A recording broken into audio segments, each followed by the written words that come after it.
Imagine waking up one day and realizing that the person you have been living as, the voice in your head, the habits that shape your day, the story you tell yourself about who you are is not actually you. That somewhere, buried beneath the routines and obligations, the ambitions and fears, there exists another self, a hidden self, a stranger that has been with you your entire life, silent, waiting, watching. You open your eyes, and the familiar world looks unchanged. Your room, your phone, your plans for the day, but something feels disturbingly out of place. You sense that you've been acting a role, reciting a script that was handed to you long before you had the chance to question it. And for the first time, you wonder, who wrote this script? Was it really me? Most people never dare to confront this thought. It's easier to stay busy, to keep moving, to drown that subtle whisper with noise. Yet if you listen carefully, in the stillness, in the cracks of silence between distractions, you'll hear it, the quiet unease that says, the life you are living may not belong to you at all. What if your goals are not yours, but inherited desires from a society that told you what success should look like? What if your fears are echoes of someone else's voice? Parents, teachers, lovers, critics etched into your mind so deeply you mistake them for your own. What if, at the core, you have been living as a stranger to yourself, while your real essence waits, hidden in shadows you rarely dare to explore? You might ask, if there's another self, hidden beneath all this, why haven't I met it yet? Perhaps because you are afraid of what it might reveal. Because meeting your hidden self is not always comforting, it can be terrifying. What if it tells you the career you've worked for is meaningless to you? What if it admits you don't love the person you claim to love? What if it confesses that the values you defend so passionately are merely shields against an emptiness you never wanted to face? The paradox is this: to discover who you truly are, you must first let go of who you think you are. But how do you unlearn a lifetime of conditioning? How do you peel away the layers of masks without losing your sense of self entirely? Imagine holding a mirror, not to your face, but to your soul. And instead of seeing what you expect, your history, your memories, your familiar reflection, you see an unfamiliar figure staring back. It knows you more deeply than anyone else ever could. Yet it feels alien. You want to turn away, but you cannot. The question burns inside you. Am I ready to meet the self I've been avoiding? Think about it. Every day you perform, at work, at home, with friends. You laugh when expected. You nod when required. You argue within boundaries. You hide your wildest impulses. You censor thoughts before they even form. Sculpt your words so they fit the moment. Repress desires that don't fit the narrative. But at what cost? If you silence the hidden self for long enough, does it eventually vanish, or does it become something darker? A shadow that follows you in silence, waiting to erupt. Carl Jung once wrote, "Until you make the unconscious conscious, it will direct your life and you will call it fate." What if everything you call fate, every cycle you cannot break, every strange emptiness that lingers even after success, has not been fate at all, but the hidden self, steering from behind the curtain?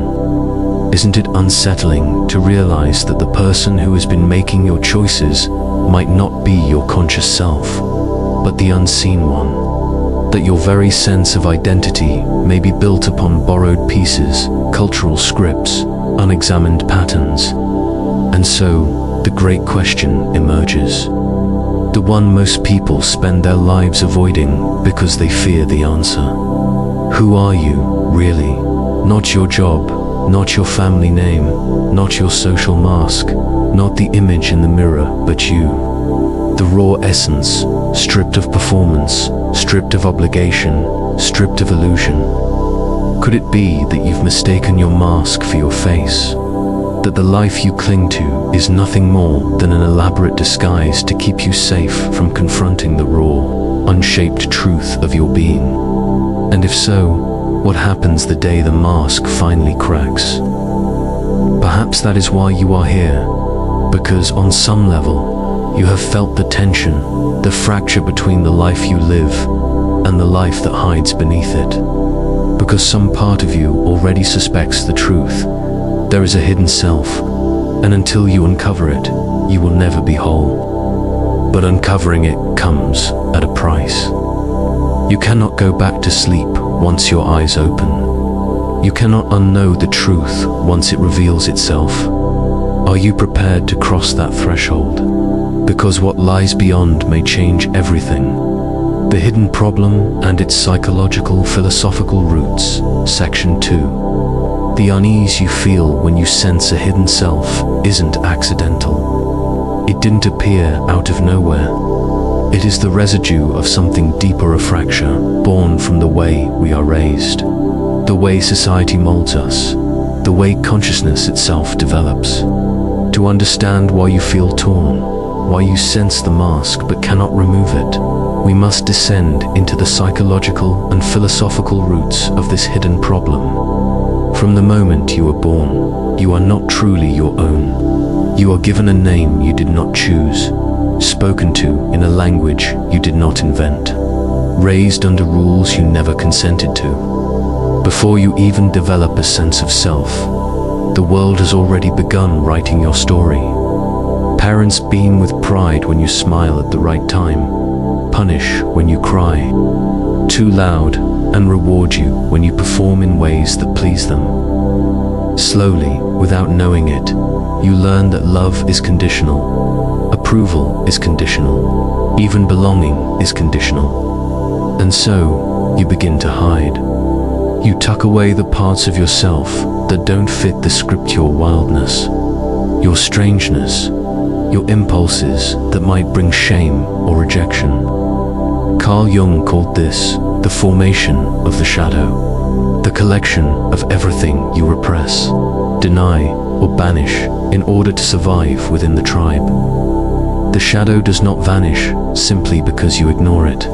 Instead, it becomes your hidden self.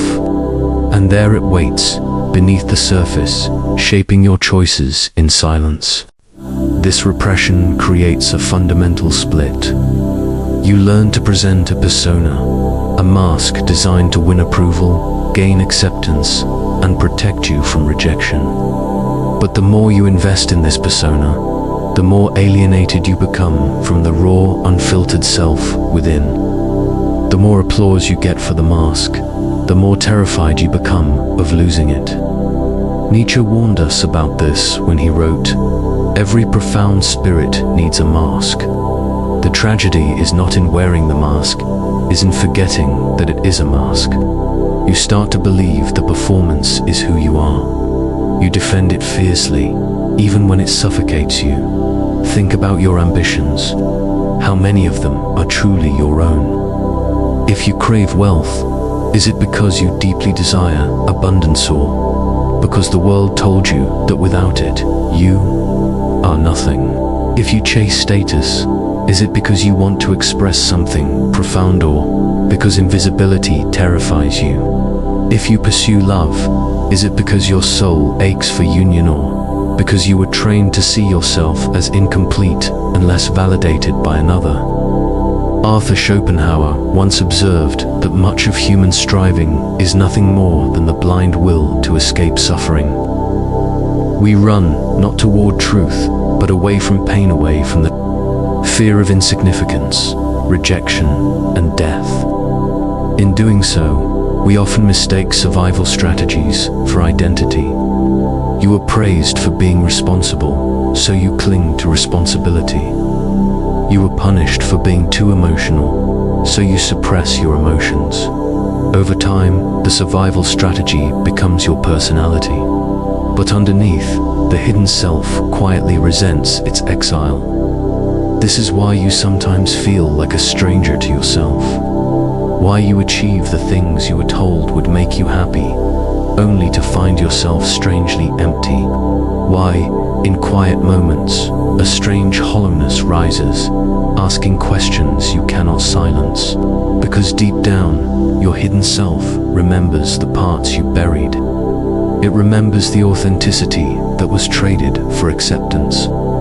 Philosophers like Jean-Paul Sartre went further, pointing to the idea of bad faith.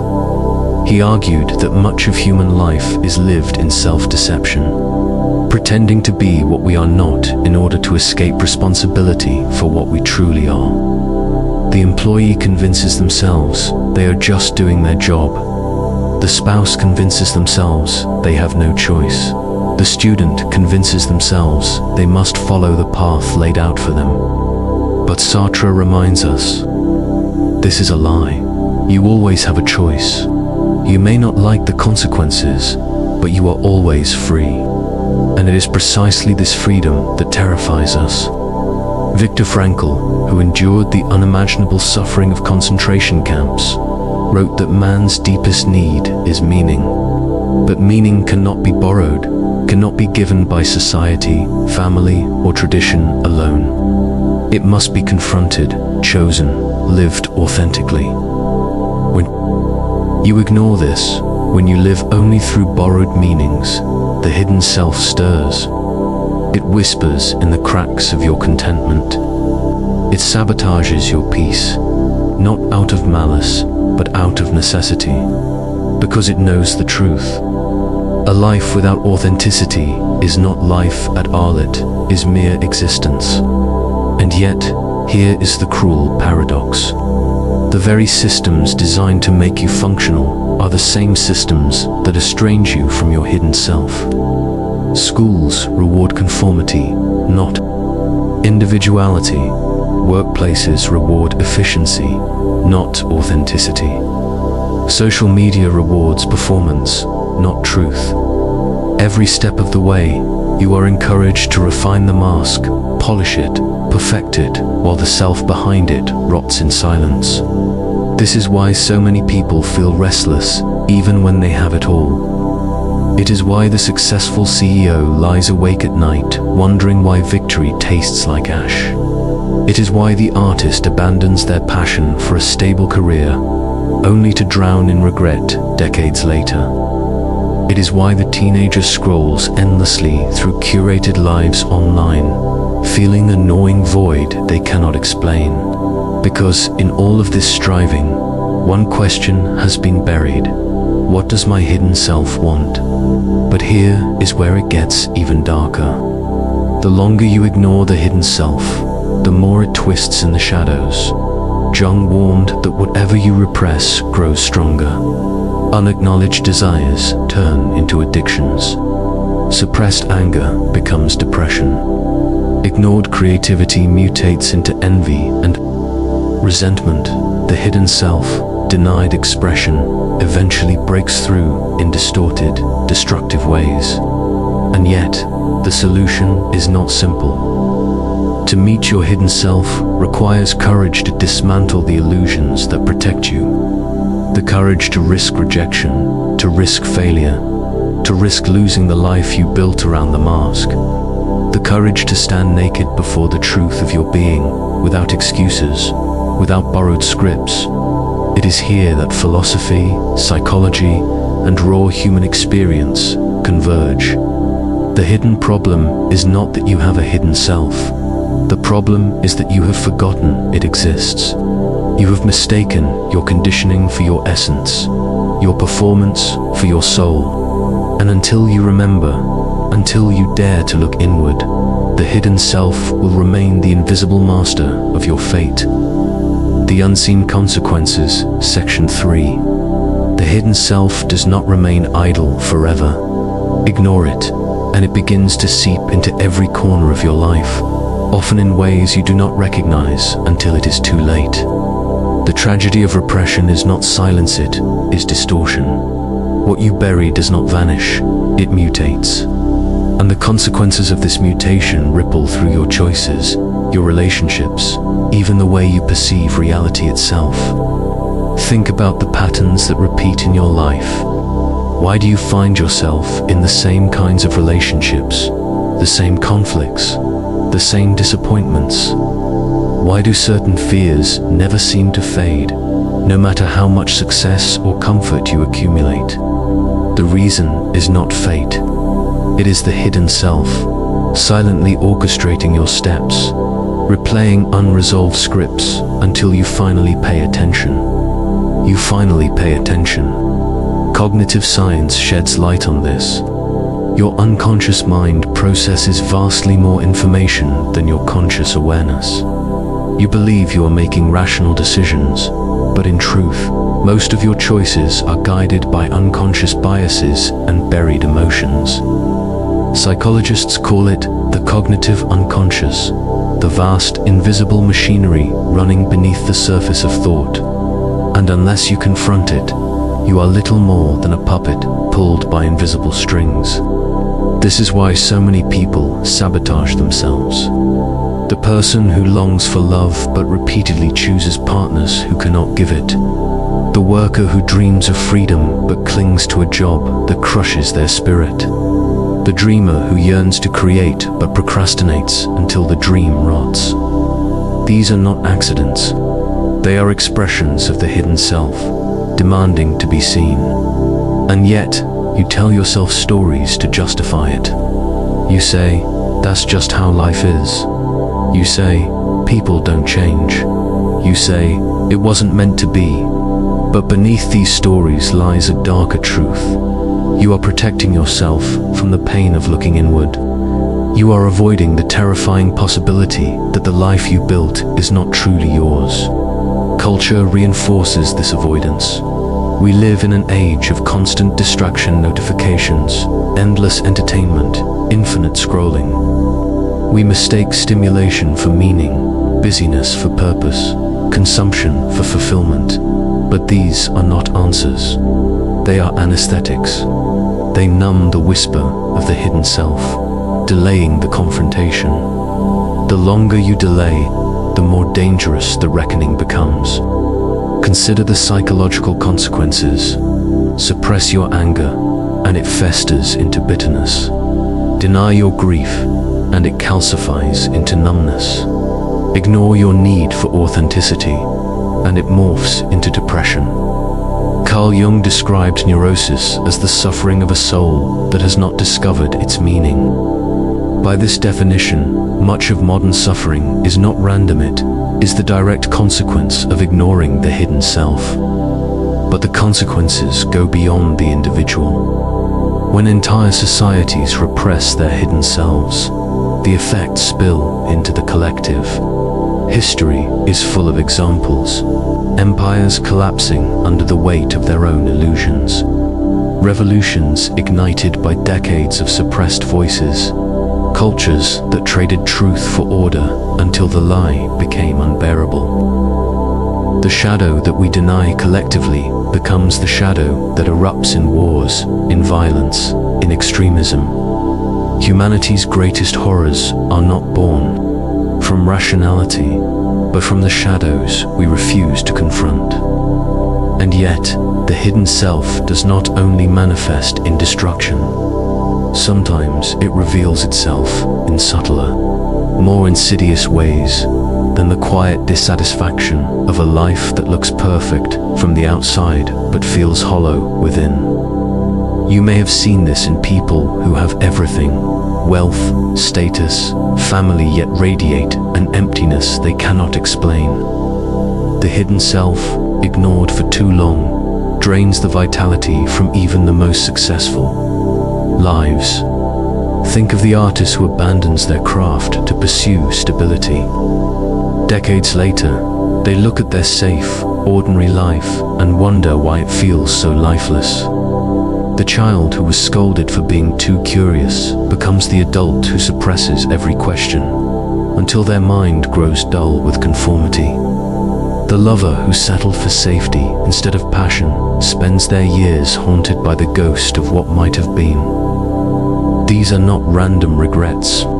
They are the hidden, self-demanding recognition, reminding you of the parts you betrayed. Neurologically, repression also takes its toll.